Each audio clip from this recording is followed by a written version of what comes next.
saya persilahkan kepada Paduka Budi Herawan untuk menyampaikan perspektifnya terkait POJK ini, kira-kira apa saja yang menjadi tantangan, apa saja yang diusulkan untuk direlaksasi demi perkembangan dan kebaikan dari industri, khususnya di produk asuransi kredit, surety dan asuransi kredit perdagangan ini. Saya persilakan kepada Paduka Budi Herawan untuk menyampaikan pandangan dan harapan dari asosiasi, Pak. Silakan. Makasih Pak Aris. Assalamualaikum warahmatullahi wabarakatuh. Salam sejahtera untuk kita semua. Om Swastiastu, Namo Buddhaya, salam kebajikan. Yang saya hormat para pemirsa webinar apa namanya dari apa namanya lupa media asuransi dengan judul Mungkinkah ada relaksasi POJK 20 tahun 2023. Harusnya judulnya jangan mungkinkah ada relaksasi ya. Kalau menurut saya lebih condong bagaimana kita memperbaiki ekosistem ini agar kita bisa mencapai apa yang ada di dalam POJK nomor 20. Bapak Ibu sekalian, saya cukup menarik tadi yang dikatakan oleh Pak Iwan khususnya mengenai proper business conduct ya. Yang pertama adalah fundamental principle. Ini memang sangat penting. Ini memang yang saat ini memang kalau kita rasakan di industri kita ini masih ada beberapa yang kurang memahami bagaimana kita melakukan satu implementasi dari fundamental insurance principle. Kedua, tentunya di sini juga disinggung tadi adanya komite, ya, komite risk management, compliance, audit, product, and investment. Ini juga komite-komite ini yang berguna di dalam melakukan monitoring terhadap kegiatan usaha yang ada di perusahaan asuransi. Yang ketiga tadi disinggung mengenai prosedur ya, yaitu control cycle process, profitability measurement, coordination among internal parties. Nah, ini juga tentunya sangat-sangat diharapkan dan dijalankan sesuai dengan apa yang disampaikan Pak Iwan. Bapak Ibu sekalian, saya pikir kita menyinggung sesuai dengan POJK nomor 20 pasal 4 ayat 1, pasal 16 ayat 2 bahwa perusahaan asuransi umum yang memasarkan produk asuransi kredit dan suretyship wajib memenuhi modal minimum atau ekuitas paling sedikit 250 miliar. Bapak Ibu sekalian, kami dari Asosiasi Asuransi Umum Indonesia sudah menyampaikan surat tertulis kepada regulator dalam ini OJK untuk meminta relaksasi waktu dan juga kiranya untuk diberikan waktu audiensi menjelaskan dampak khususnya terhadap POJK nomor 20 garis miring tahun 2023 ini. Namun yang ada saat ini kita belum mendapat waktu. Namun demikian Bapak Ibu sekalian yang perlu saya sampaikan bahwa khususnya untuk asuransi kredit dengan adanya resharing untuk asuransi kredit umum 25%, kemudian dengan ada batasan biaya akuisisi 10% dan juga tenor waktu 5 tahun, saya pikir ini cukup membantu. Namun prakteknya yang agak kami khawatirkan karena memang dari informasi yang kami dapat untuk khususnya asuransi kredit umum ini memang dari 22 pemain perusahaan asuransi umum yang melakukan pemutihan terhadap produk hingga akhir tahun 2024 Desember itu masih kurang lebih di angka di 8 sampai 10 perusahaan, tapi persisnya saya akan cek lagi. Nah, ini menandakan bahwa sisa dari pemain asuransi kredit ini terbentur pertama mungkin karena ekuitasnya tidak mencukupi 250 atau memang sudah menggeser risk appetite, tidak sesuai dengan risk appetite-nya. Nah, untuk ini kita harus melihat secara utuh apakah benar asuransi kredit ini masih menarik ke depannya bagi industri asuransi umum.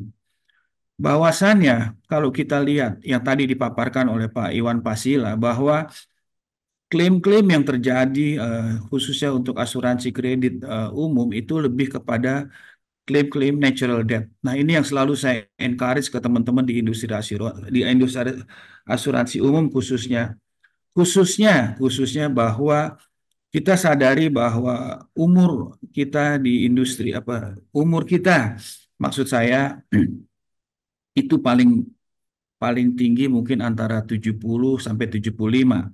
Tapi ironisnya bahwasannya bahwa ASN-ASN ini masih diberikan kredit-kredit lagi atau kredit pensiun ini sampai umur 85 tahun.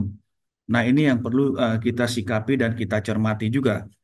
Seyogyanya POJK 20 juga membatasi kira-kiranya berapa maksimal umur yang diperkenankan ditutup dalam asuransi kredit umum di luar untuk kredit usaha rakyat. Nanti Pak Fangkar mungkin bisa jelaskan karena untuk kredit usaha rakyat atau KUR ini lebih kepada penugasan. Namun demikian hal ini juga perlu disikapi dengan lebih bijak karena memang kita mengetahui ASN-ASN atau pensiun-pensiunan ini memang memperoleh fasilitas dari bank-bank pembangunan daerah, bank-bank himbara. Nah, tentunya ini yang harus disikapi bersama. Jangan sampai ini terulang lagi. Karena memang kalau kita lihat di dalam statistik yang ada, mostly bahwa kredit yang terjadi ada akibat dari natural debt. Nah, natural debt ini memang ada beberapa teman-teman di industri asuransi umum yang selama ini bundling di dalam satu paket sehingga ini menjadi retensi sendiri ataupun dilakukan penempatan reasuransinya. Nah, tentunya ini juga harus kita lihat secara utuh apakah hal-hal ini masih kita bisa pertahankan atau tidak.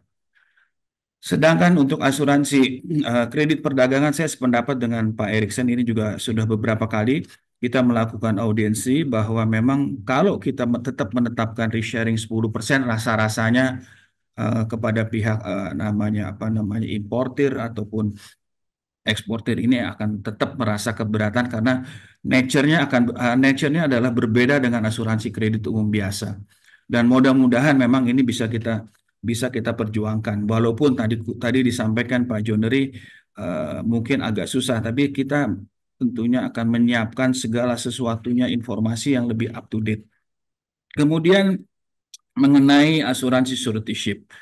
Ini juga beberapa kali sudah saya ingatkan semuanya kepada regulator dalam hal ini OJK. Tentunya ada dampak yang harus diwaspadai yaitu pertumbuhan ekonomi.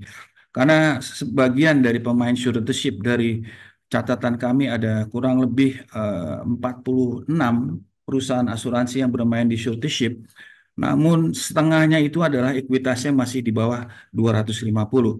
Nah, justru ini yang menjadi PR kita bahwa teman-teman yang ekuitas masih 250, ini tentunya mereka akan berjuang bagaimana bisa mencapai 250 di tahun 2026. Nah, tentunya kalau hal ini OJK tidak memberikan relaksasi, bagaimana nasib mereka? Kan pertanyaannya begitu. Nah, ini yang kita perjuangkan agar untuk teman-teman yang ekuitasnya masih 250 bisa diberikan relaksasi waktu paling tidak disamakan dengan waktu pemenuhan ekuitas di tahun 2026. Karena apa? Tentunya kita tahu bahwa PSAK 117 ini tahun ini kita memasuki masa paralelisasi bahwa kita juga belum tahu dari semua anggota UI bagaimana hasilnya. Namun demikian dari catatan yang ada di kami kemungkinan dari 72 asuransi umum dan 8 perusahaan reasuransi kemungkinan setengahnya ini akan struggling dan tentunya di akhir tahun 2026 ini paling tidak menjadi PR lagi. Kemudian tentunya harus kita sadari bahwa nilai pertanggungan tadi sudah saya sampaikan di Pak Erikson juga sudah sampaikan bagaimana pertanggungan bruto yang diatur dalam pasal 6 ayat 1 butir A nilai pertanggungan atau manfaat bruto paling tinggi 10% atau dari ekuitas perusahaan asuransi umum untuk produk asuransi kredit. Nah, ini menjadi PR kita semua, Bapak Ibu sekalian. Kemudian saya juga sedikit mau mengomentari mengenai tadi disinggung oleh Pak Iwan juga terhadap atau Pak Joneri bahwa ekuitas 250 memang sudah tertuang di dalam PMK, iya. Namun demikian kita tahu bahwa kondisi perekonomian kita saat ini juga tidak baik-baik saja dan tentunya kita tahu bahwa return on investment di industri asuransi umum rata-rata masih di bawah 2,5%. Bagaimana kita bisa memenuhi ini untuk kita perbaiki tentunya dengan kita perbaiki bisnis atau portfolio bisnis yang ada di perusahaan asuransi kita masing-masing. Adapun hal lain yang perlu saya sampaikan yaitu pentingnya adanya regulasi yang fleksibel. Relaksasi ini diharapkan tentunya tidak hanya meningkatkan daya saing industri tetapi memberikan ruang bagi pertumbuhan bisnis asuransi. Kemudian perlu saya sampaikan AUI terus melakukan riset terhadap lini usaha Credit Insurance dan Suretyship. Ini juga akan kami sampaikan nanti kepada regulator untuk menjadi masukan. Jadi tentunya kekhawatiran dan keprihatinan kami tentunya bahwa regulator jangan dengan mudah maksud saya memberikan sanksi-sanksi, tentunya sanksi-sanksi ini yang diiringi dengan denda-denda nilai nominal rupiah yang sangat-sangat memberatkan lagi kepada industri asuransi umum khususnya.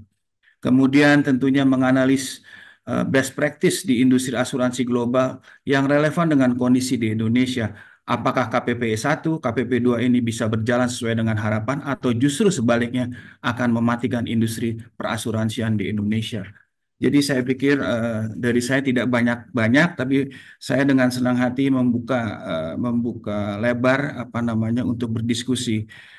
Bapak Ibu sekalian, yang perlu diketahui bahwa saat ini kami di AUI sedang melakukan kajian teknis atau membuat suatu naskah akademik bekerja sama dengan universitas negeri terkemuka di tanah air, yaitu Universitas Indonesia, dan juga rencananya akan kami gandeng Universitas Gadjah Mada untuk bersama-sama kita memperkuat naskah akademik ini yang akan kita sampaikan ke regulator tentunya untuk menjadi pertimbangan bagaimana implementasi terhadap PJOK 23 ke depannya, apakah bisa berjalan atau tentunya ada usulan-usulan yang harus kami sampaikan kira-kira agar tidak mematikan industri kita secara menyeluruh. Karena tadi Pak Iwan juga sudah cukup panjang lebar menjelaskan dikaitkan dengan roadmap, kita semuanya mendukung apa yang dilakukan regulator, tapi kalau ujungnya ini hanya mematikan industri kami, tentunya kami akan tetap di garda yang paling tetap memperjuangkan teman-teman industri asuransi umum khususnya. Demikian sementara yang bisa kami sampaikan. Wabillahi taufik wal hidayah. Wassalamualaikum warahmatullahi wabarakatuh. Waalaikumsalam warahmatullahi wabarakatuh. Waalaikumsalam Saya warahmatullahi wabarakatuh. terima kasih Pak Duka. Saya sangat terkesan nih Pak dengan semangat dari Pak Duka ini memperjuangkan kepentingan dari anggota industri asuransi umum. Dan tadi yang mungkin satu hal yang bisa saya highlight adalah salah satu relaksasi yang diusulkan oleh AUI adalah bagaimana dari sisi aturan modal minimum itu minimal sampai dengan 2026 itu disamakan dengan aturan modal minimum ekuitas perusahaan asuransi umum, yaitu di angka 250 miliar. Artinya nilainya masih sesuai dengan yang existing sekarang. Nah, mudah-mudahan ini juga bisa menjadi pertimbangan dari OJK terkait usulan tersebut, karena memang hal ini yang cukup berat bagi industri asuransi umum, juga asuransi jiwa, syariah, dan lain sebagainya, karena memang berbarengan dengan aturan implementasi dari PSAK 117 yang dampaknya khususnya itu bisa menurunkan ekuitas dari perusahaan asuransi, sehingga cukup struggle tentunya satu sisi harus mematuhi standar akuntansi, di sisi lain juga ada ketentuan terkait produk asuransi yang cukup berat tentunya bagi perusahaan atau pelaku industri asuransi. Baik, Pak Haris, saya juga tentunya sampaikan ke Bapak Ibu sekalian bahwa kami juga tentunya tidak mengetahui secara persis latar belakang POJK 20 kenapa tidak disamakan dengan POJK nomor 23 implementasinya di akhir tahun 2026. Nah, ini juga menjadi pertanyaan kami karena memang apalagi kita juga tahu program Presiden Prabowo dengan Askacitanya kita harus membantu khususnya pembangunan dan juga ketahanan pangan. Nah, di mana ini banyak sekali pengusaha-pengusaha yang masuk di golongan UMKM yang sangat memerlukan produk suretyship ini khususnya ya maksud saya. Nah, kemarin juga sudah saya sampaikan apakah pemain-pemain yang cukup sudah memenuhi ekuitasnya di atas 250, mempunyai risk appetite untuk melakukan mitigasi risiko suretyship ini khususnya kepada teman-teman yang ada di level tadi yang saya sampaikan di UMKM. Jadi kami juga sudah mendapat surat permohonan dari Asosiasi Kontraktor Indonesia yang kiranya mereka minta semacam relaksasi, apakah masih bisa dimungkinkan teman-teman industri asuransi yang terkena dampak terhadap ekuitas 250 ini tetap bisa menerbitkan surety karena mereka masih memerlukan di dalam membangun roda perekonomian Indonesia saat ini. Tambahan saya itu aja, Pak Aris. Terima kasih. baik.